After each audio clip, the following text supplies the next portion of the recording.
Bismillahirrahmanirrahim. Assalamualaikum warahmatullahi wabarakatuh.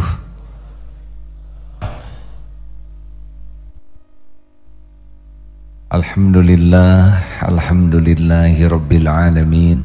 Alhamdulillahilladzi khalaqal mauta wal hayata liyabluwakum ayyukum ahsanu amala wa huwal azizul ghafur. Allahumma salli wa sallim wa barik ala sayyidina Muhammad wa ala alihi wa ashabihi ajma'in. Segala puji hanya milik Allah yang maha sempurna. Assalam, yang maha sejahtera, yang maha selamat. Dialah Allah yang menciptakan kita, yang mengumpulkan kita. Dialah Allah yang menjanjikan ampunan bagi yang bertobat, pahala bagi yang berbuat baik, yang tiada bertepi. Semoga Allah takdirkan pertemuan ini pertemuan yang diridhoi oleh Allah. Tidak hanya ditakdirkan izin, tapi ridho Allah. Hadirin, kali ini kita membahas Assalam, Allah yang maha selamat, maha sejahtera.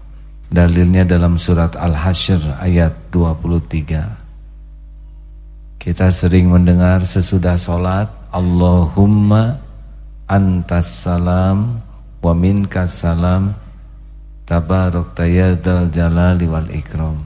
Sebetulnya yang hadis yang sahih itu begitu. Astagfirullah, astagfirullah, astagfirullah, Allahumma antas salam wa minkas salam tabarakta ya dzal jalali wal ikram. Kita simak surat Al-Hasyr ayat 23. Wallahul ladzi A'udzu billahi minasy syaithanir rajim. Huwallahul ladzi la ilaha illahu al-malikul quddusus salamul mu'minul muhaiminul azizul jabbarul mutakabbir. Subhanallahi amma yushrikun. Dialah Allah yang tiada ilah yang berhak disembah selain Dia, Maharaja yang maha suci, yang maha sejahtera, yang mengaruniakan keamanan, yang maha memelihara, yang maha perkasa, yang maha kuasa, yang memiliki segala keagungan. Subhanallahi amma yushrikun. Maha suci Allah dari segala yang mereka persekutukan. Hadirin, Allah maha selamat dari segala aib, kekurangan, kesalahan. Dan Allah maha selamat dari segala kesempurnaan yang diduga oleh makhluknya. Kita menganggap Allah maha sempurna, pasti Allah tuh lebih sempurna dari apa yang terjangkau oleh kita. Jelas hadirin? Imam Ibnu Qayyim, semoga Allah merahmati beliau, berkata, oleh karena itu apabila engkau melihat satu dari sifat kesempurnaannya, maka engkau akan mendapati setiap sifat tersebut selamat dari segala hal yang berlawanan dengan kesempurnaannya. Contohnya, Allah maha hidup, selamat dari kematian, selamat dari rasa kantuk, selamat dari tertidur. Jadi kalau Al-Hayyu, Allah maha hidup, berarti selamat dari segala sesuatu yang melemahkan kehidupan. Ngantuk, tertidur, mati. Al-Qayyum, Allah mengurus makhluknya terus menerus, berarti Allah selamat dari kebingungan mengurus makhluk, dari rasa letih, lelah. Tidak ada letih. Kita mengurus sesuatu letih, Allah tidak ada letih, tidak ada lelah, tidak ada yang tertukar. Yas'aluhu man fis samawati wal ard kulla yaumin huwa fi sya'n. Semua yang ada di langit dan yang bumi meminta kepada Allah, dan setiap saat Allah dalam kesibukan. Tapi sibuknya Allah bukan sesuatu sibuk yang riweuh, bukan sibuk yang menguras pikiran dan tenaga sehingga lelah dan ada batasnya. Tidak, Allah tidak ada batasnya di dalam mengurus seisi langit dan bumi ini. Allah Subhanahu wa ta'ala al-alim, maha tahu segalanya. Selamat dari ada pengetahuan yang tersembunyi dari Allah. Segalanya Allah tahu. Tidak ada satupun ilmu yang tersembunyi dari pengetahuan Allah. Semua pengetahuan apapun Allah tahu, dari awal sampai akhir.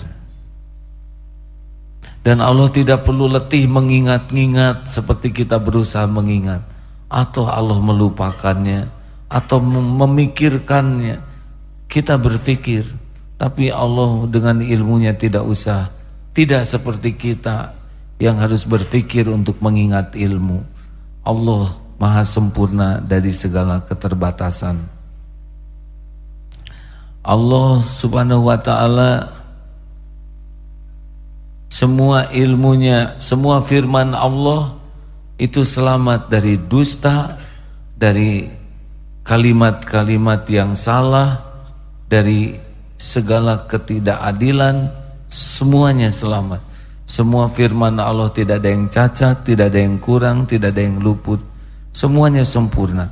Kerajaan Allah Subhanahu wa ta'ala, penguasa langit dan bumi, selamat dari ancaman siapapun.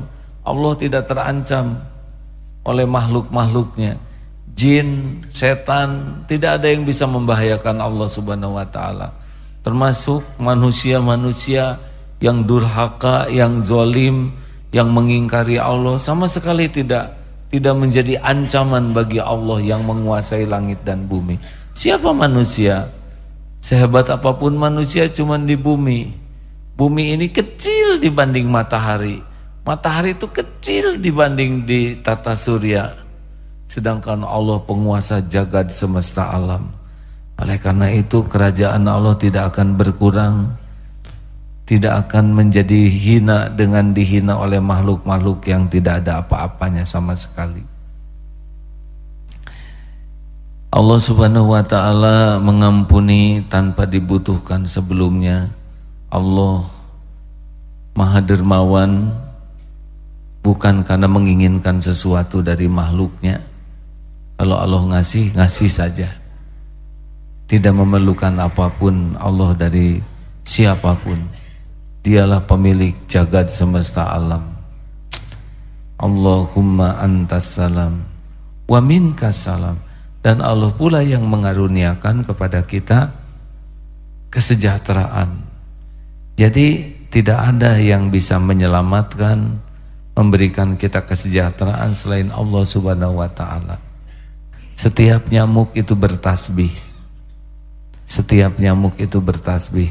Kalaupun kita mengadakan 3M, menutup, mengubur, menguras, itu tidak cukup. Harus dengan mendoa. Karena nyamuk itu milik Allah. Dia terbang sesuka Allah kepada siapa yang dikehendakinya. Bolehkah kita ikhtiar mematikan nyamuk? Yuk, boleh. Sebagai ikhtiar kita untuk mencegah dari bencana. Tetapi tidak cukup. Harus dengan doa juga dilibatkan. Karena nyamuk itu makhluk ciptaan Allah. Dia terbang dengan izin Allah dan menggigit siapa yang dikehendaki Allah. Makanya sempurnakanlah ikhtiarnya dengan memperbanyak doa juga. Selamat dari jatuhnya pesawat. Kok pesawat jatuh ada yang masih hidup? Pasti itu dengan izin Allah. Gempa, ada gempa yang roboh dan kubah masjid itu ternyata jatuh. Jamaah yang di tengah kubah itu terlindungi oleh kubah. Semua ini dengan izin Allah. Tubuh ini milik Allah. sepenuhnya. Tidak bisa celaka tubuh ini tanpa izin pemiliknya. Oleh karena itu selalulah berlindung. Peperangan tidak akan membuat seseorang mati tanpa izin Allah. Tidak juga membuat terluka tanpa izin Allah. Semuanya hanya bisa terjadi biiznillah.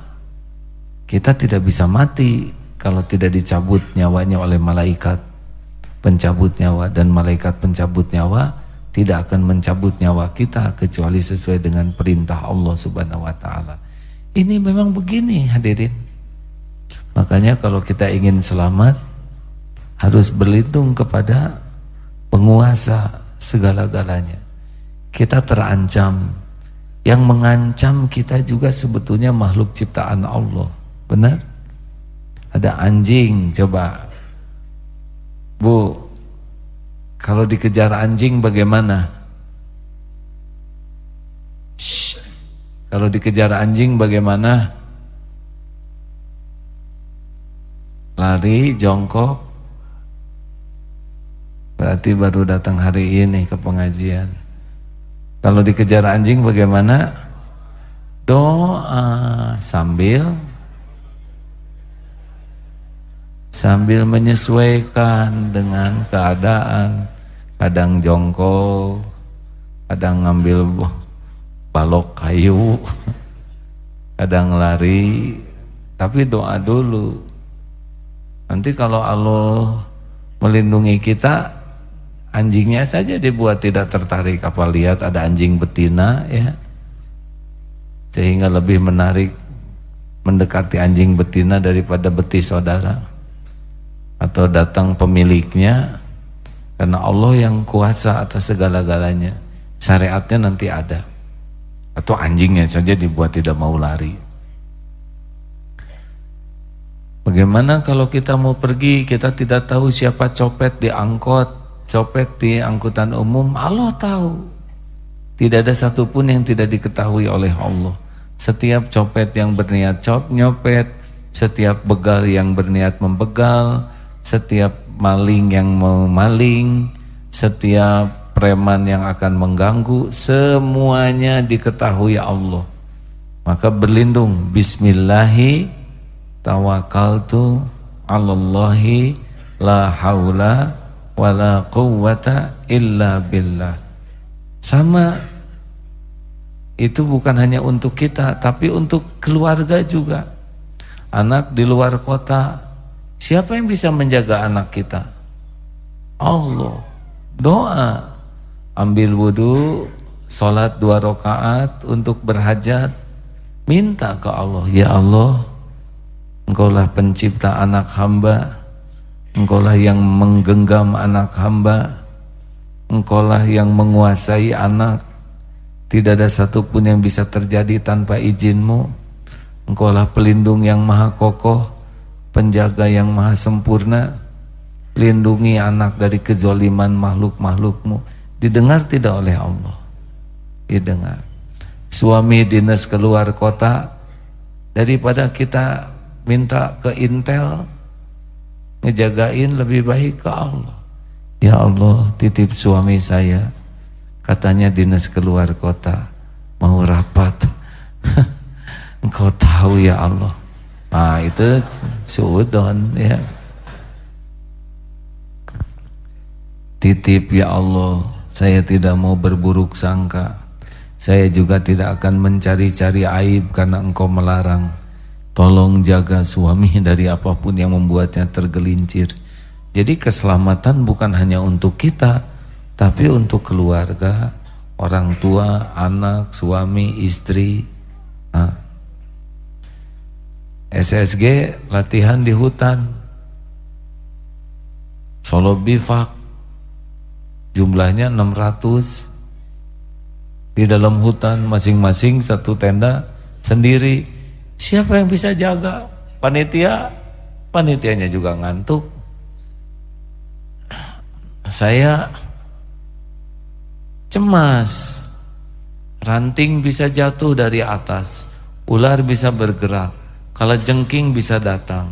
Siapa yang paling tahu semua musibah? Allah. Doa santri, a'udzu bikalimatillahi tammah min syarri ma khalaq. Berlindung kepada Allah dari kejahatan makhluk. Bismillahilladzi la yadurru ma'asmihi syai'un fil ardi wala fis sama' wa huwas samiul alim. Bismillahilladzi, bismillah dengan nama Allah yang dengan namanya tidak bisa membawa mudarat sesuatu yang ada di bumi maupun yang di langit. Itu doa karena yakin Allah lah yang maha menyelamatkan. Ranting kalau mau jatuh bisa, ada angin, pohon bisa tumbang, benar? Ular bisa lewat. Gimana menjaga ratusan orang di hutan, anak orang lain? Allah penguasa hutan. Semua binatang yang ada di hutan itu adalah ciptaan Allah. Katanya di hutan suka ada jin, tidak apa-apa. Jin ya sesuka Allah, mau ditaruh di mana? Atau nanti gimana jin? Ya nggak apa-apa. Yang penting nggak kelihatan, ya kan? Sebetulnya jin itu menakutkan karena kita aja ngarang wajahnya ya. Di luar negeri mah Dracula ganteng. Di Indonesia mah kalong wewe, genderuwo, kuntilanak, pocong.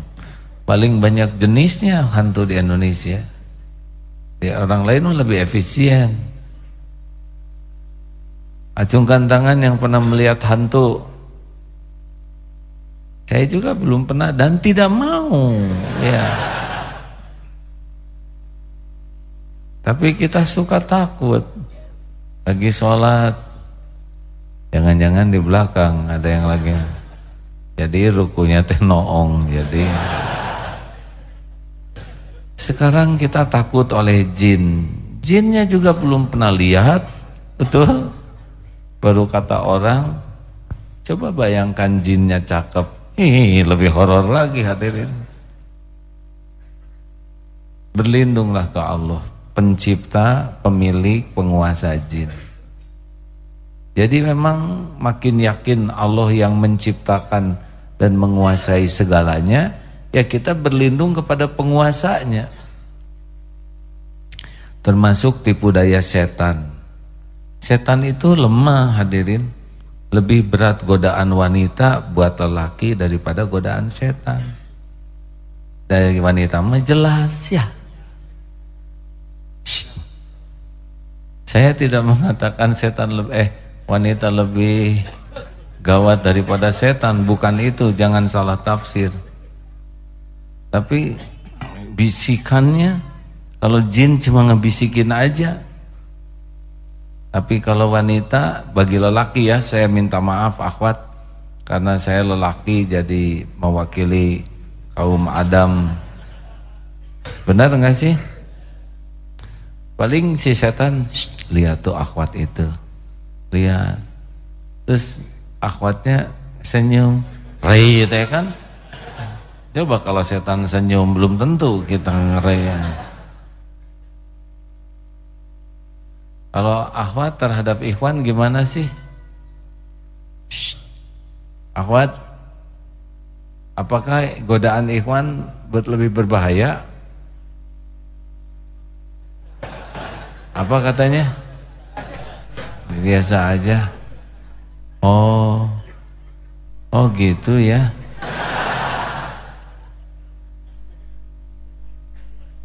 Jadi kita tuh tidak terlalu ini gitu. Tapi kalau di Quran mah jelas itu ya. Surat Yusuf itu ya. Bagaimana Siti Zulaikha sampai ngejar-ngejar Nabi Yusuf. Iya ada, itu mah Nabi Yusuf mah cakep. Model-model gini mah. Boro-boro kami yang ngejar katanya. Dikejar juga nggak mau.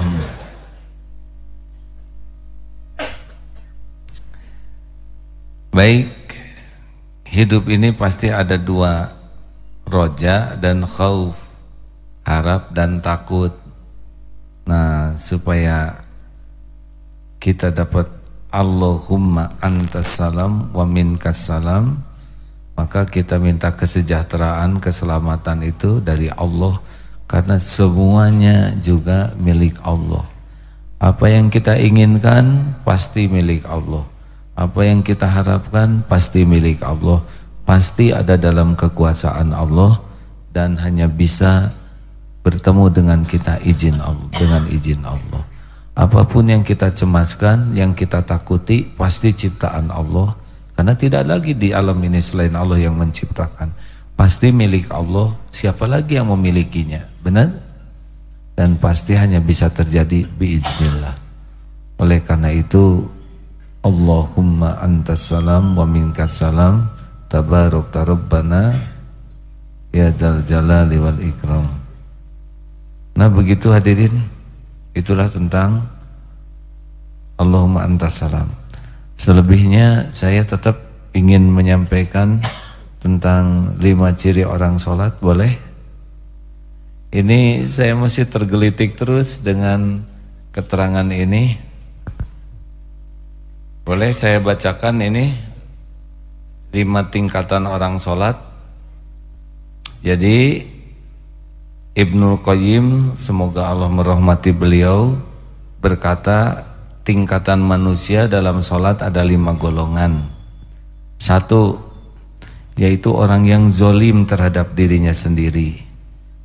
Ini orang yang lalai dalam sholatnya, yaitu orang yang wudunya tidak sempurna, waktu sholatnya tidak terjaga, syarat dan rukunnya juga tidak diperhatikan.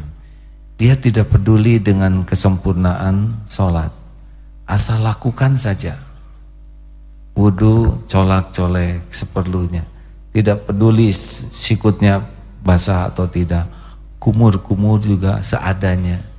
Apalagi kalau pakai make up, takut make upnya rusak. Rambut juga, kaki tidak ada sela-sela jarinya, cur kakinya, kejet. Nanti pada waktu sholat juga tidak ada keinginan sempurna. Dia cari tempat di mana saja. Sholat jamaah tidak mencari yang utama. Jarang sholat sunnah biasanya. Sholat fardu saja, itu pun gesit sendiri, dan tidak ada kenikmatan dalam sholat. Pergi, ini kelihatannya termasuk orang yang dosa dengan sholat seperti ini. Kata Imam Ibnul Qayyim, orang yang sholatnya begini, orang yang disiksa karena sholatnya, karena mempermainkan sholat. Yang kedua adalah orang yang memperhatikan sholat, wudunya, rukun-rukun lahiriah sholat, tetapi, nah yang kedua ini ya, ia lupa untuk menjaga kesungguhan jiwa. Mereka terlena oleh bisikan dan gangguan yang ada dalam pikirannya. Jadi ke masjid, sholat, wudu bagus, tapi giliran takbir, Allah, dia langsung punya program sendiri. Kemana saya? Dulu saya punya usaha ayam. Udah itu Allah, ayam.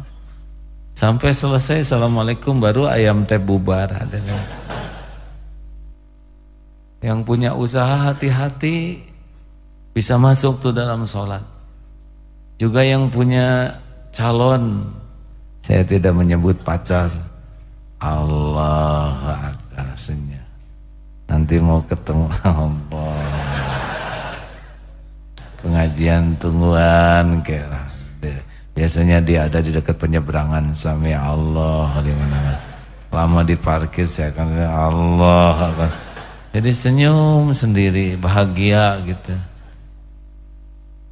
Yang lapar juga Allah. Kayak pulang dari ini jam 9, makan di mana?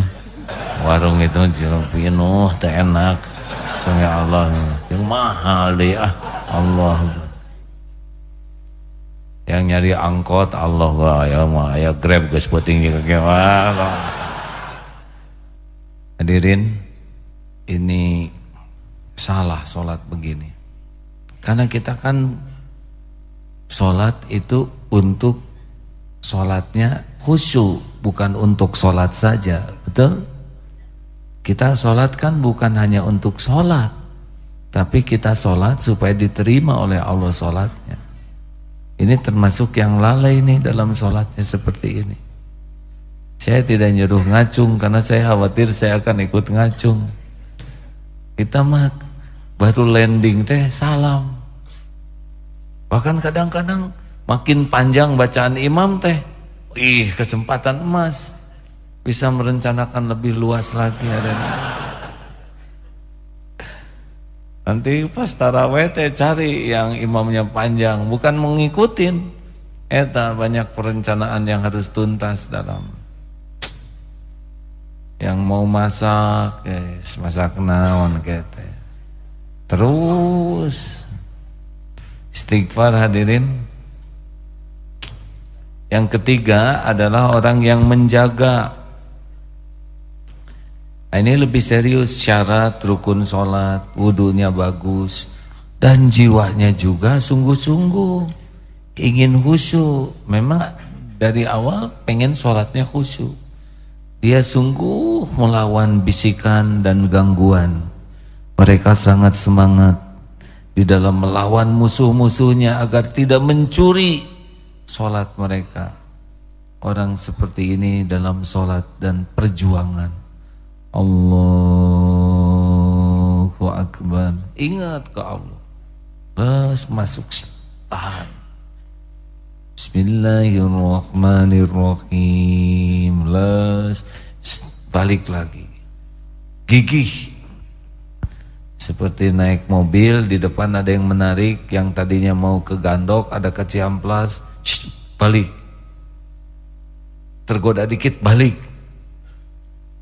Ini dihargai oleh Allah yang begini nih.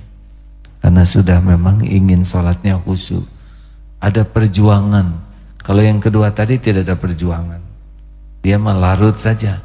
Dan biasanya jarang zikir sesudahnya.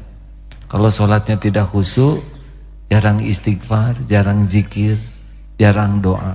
Kalau sholatnya bagus, nanti zikirnya bagus sesudah sholat itu. Dan doanya juga bagus. Tapi orang-orang yang sholatnya asal-asalan gitu, nanti tidak berat untuk meninggalkan zikrullah itu. Dan jarang mau sholat sunnah biasanya. Nah yang ketiga ini dia suka sholat sunnah nih. Karena dia ingin nebus kekurangan dalam sholat fardu dengan sholat sunnah. Makanya istighfar kan sesudah sholat tuh bukan alhamdulillah, tapi astagfirullah, astagfirullah, astagfirullah. Yang saya dapati sih begitu, bukan astagfirullahaladzim, tapi astagfirullah, astagfirullah, ampuni saya ya Allah, astagfirullah, Allahumma antas salam, baru seperti itu. Yang mana kita nih? Satu manggalah, mudah-mudahan ya. Sebagian ada yang satu. Siapa yang ngelaporin saya? Dua, nah banyaknya kita mungkin dua nih. Datang mah datang ke masjid tapi les gitu. Dan tidak merasa bersalah.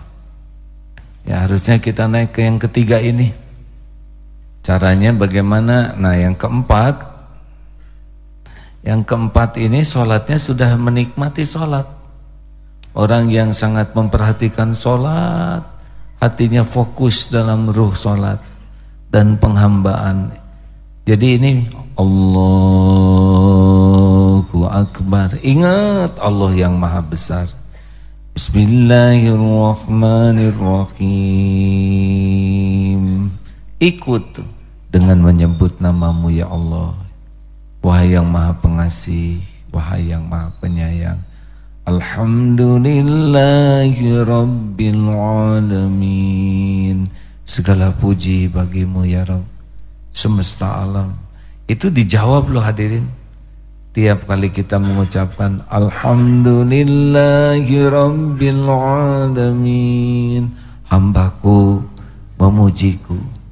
Ar-Rahmanir Rahim. Hambaku menyanjungku. Maliki Yaumiddin. Hambaku mengagungkanku. Allah menjawab tuh. Makanya jangan disambungkan. Sunnahnya mah dipotong-potong seperti tidak disambungkan. Iyyaka na'budu wa iyyaka nasta'in. Ini antara aku dan hambaku. Ihdinas siratal mustaqim. Tunjukkan kepada hamba jalan, kepada kami jalan yang lurus. Siratal ladzina an'amta alaihim. Jalan orang-orang yang kau beri nikmat. Ghairil maghdubi alaihim waladdallin.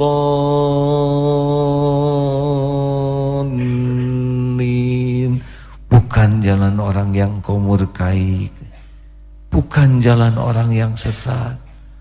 Lalu Allah menjawab, bagi hambaku apa yang dia minta. Tuh, kalau bacaannya tartil mah enak. Makanya jangan Bismillahirrahmanirrahim. Udah belum nih Fatihahnya? Perasaan udah nih. Ada agak lama, kayaknya udah sih.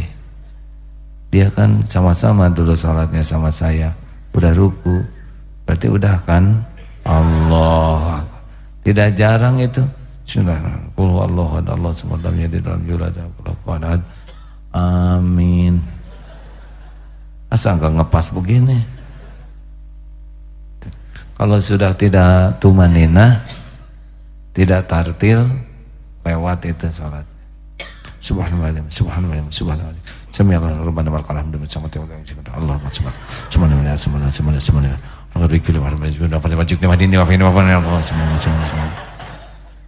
Ada yang begitu?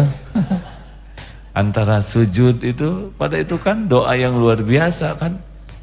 Subhanallah, subhanallah, subhanallah.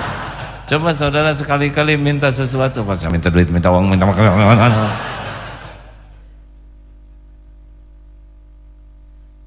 Itu kan luar biasa doa di antara dua sujud. Rabbighfirli, ya Allah ampuni saya. Warhamni, sayangi saya. Wajburni, cukupi semua keperluan lahir batin saya. Warfa'ni, angkat derajat saya ya Allah. Warzuqni, limpahi dengan rezeki yang berkah. Wahdini, tuntun saya ya Allah, berikan petunjukmu. Wa'afini, wa'fu anni, wa'afini, sehatkan lahir batin saya, sehat yang bisa jadi taat. Wa'fu anni, hapuskan semua aib dan dosa saya. Itu permintaan dahsyat. Nggak ada orang minta-minta. Coba nanti istri sama siapa, saya belikan kosmetik, saya pengen belikan tas, sekarang juga saya belikan kosmetik dan juga makanan untuk adiknya. Saya pun namanya kata saya cager mana ada. Coba yang pinjam uang sekali-kali itu sama koperasi, saya mau pinjam uang, saya mau belikan, saya punya keperluan banyak untuk anak-anak di sekolah. Cek tukang koperasi itu kunaon itu. Ini harus diobatin. Ayo istighfar yang biasanya kalau enggak khusyuk mah berpikir warhamni wajibni fani wajibni wadini Allah subhanahu Allah at-tahiyatun barakatuh salawatu tibatil assalamualaikum Allah bukan. Berapa banyak yang lagi ruku baca at-tahiyat? Ayo jujur. Pas ada dia telunjuk langsung dilipet, takut ketahuan. Iya, saya pernah dapat cerita, ada ibu-ibu cerita saking kurang khusyuknya, fil alamina inna fil alamina inna. Astagfirullahaladzim. Astagfirullahaladzim. Assalamualaikum, assalamualaikum, assalamualaikum, assalamualaikum, assalamualaikum, assalamualaikum, assalamualaikum. Coba itu.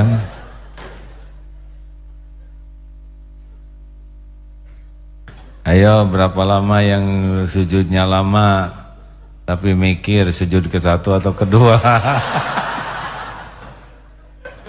Aduh, astagfirullah. Astagfirullah. Saya pernah ngimamin menderita sekali, lupa ini teh ke satu atau kedua, mau langsung berdiri takut gagal ya enggak. Makanya yang jadi imam, aduh ya Allah tolong. Itu dosa pisan. Jadi pas duduk kan neleng sedikit, oh pada mau berdiri, selamat ya. Astagfirullah. Nah yang kelima, yang keempat itu tumanina, memahami bacaannya. Yang keempat itu sudah tidak terlalu sibuk dengan godaan, sudah menikmati aja. Wa bi ayyi ala'i rabbikuma tukadziban. Maka nikmat Tuhanmu manakah yang kau dustakan? Nikmat karena mengikuti tiap bacaan, paham artinya, yakin dia sedang sholat. Tapi ada lagi yang kelima. Nah yang kelima inilah, ini baru pengetahuan aja ya, yaitu orang yang mencurahkan segala pikiran dan hatinya untuk mencapai kekhusyuan yang paripurna, yang sempurna khusyunya. Ia melihat Allah dengan hatinya, ia sadar bahwa Allah selalu mengawasinya, hatinya penuh dengan cinta dan keagungan Allah, seolah-olah ia melihat Allah dan hadir di hadapannya, seolah-olah ya, bisikan dan godaan sudah lenyap dari dirinya, tabir penutup antara dirinya dengan Allah sudah terbuka.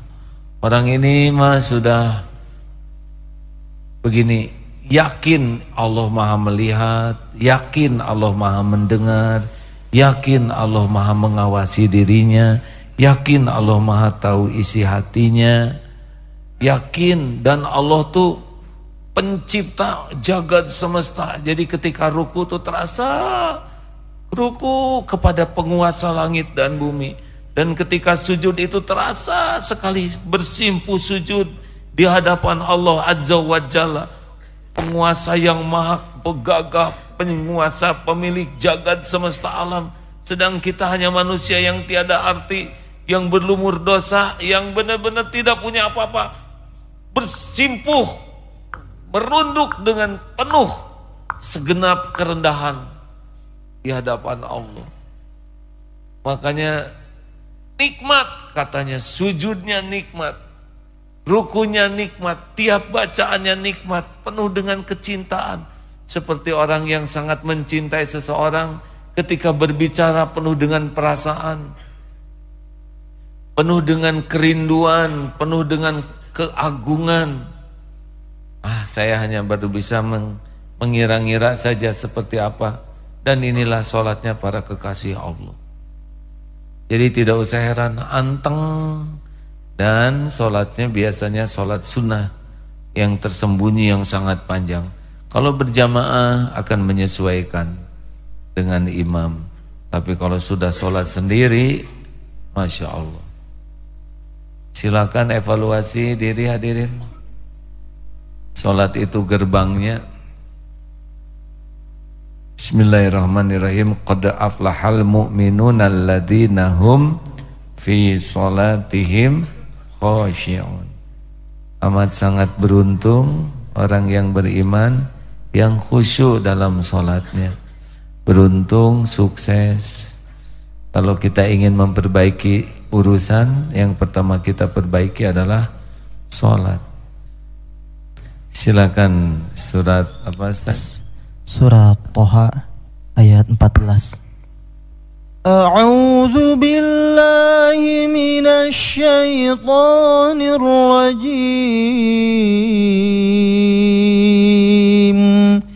إنني أنا الله لا إله إلا أنا فاعبدني لا إله إلا أنا فاعبدني وأقم الصلاة لذكري. Sungguh aku ini Allah, tidak ada Tuhan selain aku, maka sembahlah aku dan laksanakanlah salat untuk mengingatku. Jadi mulai sekarang kalau mau sholat harus ditekadkan sholat yang khusyuk. Bukan hanya mau melaksanakan sholat, tapi mau melaksanakan sholat yang khusyuk. Beda orang yang hanya sholat dan yang ingin sholatnya khusyuk. Ingin sholat yang terbaik, karena dalam sholatlah pertolongan Allah. Sedih, sholat. Sakit hati, sholat. Punya keinginan, sholat. Tergelincir berbuat dosa, segera sholat. Takut, sholat. Punya harapan, sholat. Cemburu, sholat. Sakit, sholat. Pokoknya sholat itu jawabannya. Karena dari sholat itu ada doa-doa yang mencakup semua yang kita perlukan. Dan bayangkan, sujud saat paling dekat itu adalah sujud. Doa yang di dalam sujud itu mustajab. Walaupun ikhtilaf, berbeda pendapat para ulama. Ada yang mengatakan sujud itu hanya boleh doa-doa yang dicontohkan Nabi dan tidak boleh doa Al-Quran. Ada juga ulama yang mengatakan boleh doa Al-Quran asal tidak diniatkan baca Al-Quran, tapi niatnya berdoa. Seperti wanita berhalangan baca ayat kursi, wirid, bukan niat membaca Quran. Doa wanita berhalangan membaca Quran, tapi niatnya untuk zikir, untuk doa-doa. Ada yang membolehkan, perbedaan pendapat. Ada juga yang mengatakan bisa pakai bahasa selain bahasa Arab tapi dalam hati. Ada juga yang mengatakan bisa disampaikan karena kalau terbatas kemampuan. Ada juga kalau ingin aman ya sudah, nanti doanya sesudah sholat saja. Ada, pelajari saja lebih lengkap, ambil yang paling diyakini dan hormati pilihan keyakinan orang lain. Hadirin sekalian, ada hadis yang dibacakan? Ada satu hadis. Bismillahirrahmanirrahim. Abu Ayyub Al-Ansari berkata, seseorang datang kepada Nabi SAW lalu berkata, nasihatilah aku dengan singkat ya Rasul. Rasulullah SAW kemudian bersabda, jika kamu hendak melaksanakan salat, salatlah seperti salat yang terakhir kalinya, dan janganlah mengatakan sesuatu yang membuatmu meminta dimaafkan karenanya dan berputus asalah terhadap apa yang ada di dalam tangan manusia. Hadis riwayat Imam Ahmad. Ini umroh, belum tentu umroh lagi. Itu membuat yang umroh itu lebih sungguh-sungguh. Ya siapa tahu ini umroh terakhir. Dan dalam sholat juga bisa begitu. Ya besok belum tentu saya hidup. Mungkin sholat isya ini sholat terakhir saya. Subuh belum tentu duhur masih hidup. Berapa banyak yang meninggal sebelum duhur. Bagus. Yang kedua, apa tadi? Berputus asa. Itu yang kedua. Yang ketiga itu meminta dimaafkan karenanya. Oh iya, jangan berkata yang membuat kita jadi harus minta maaf. nyakitin siapapun. Dan yang ketiga, sudahlah, jangan ngarap-ngarap dari apa yang ada di tangan makhluk. Bikin kita kehilangan izah, kemuliaan kita. Dah, tenang saja. Yang membagikan rezeki itu adalah Allah Subhanahu wa taala. Kita ngarap-ngarap ada yang di tangan makhluk, tidak ditakdirkan oleh Allah, kita akan terhina. Walaupun ditakdirkan kita dapat dari tangan makhluk, kita juga akan jadi makhluk yang rendah. Sudah, jangan ngarap-ngarap dari makhluk. Terima kasih hadirin, doa akhir majelis. Subhanakallahumma wa bihamdika asyhadu an la ilaha illa anta astaghfiruka wa atubu ilaik. Assalamualaikum warahmatullahi wabarakatuh.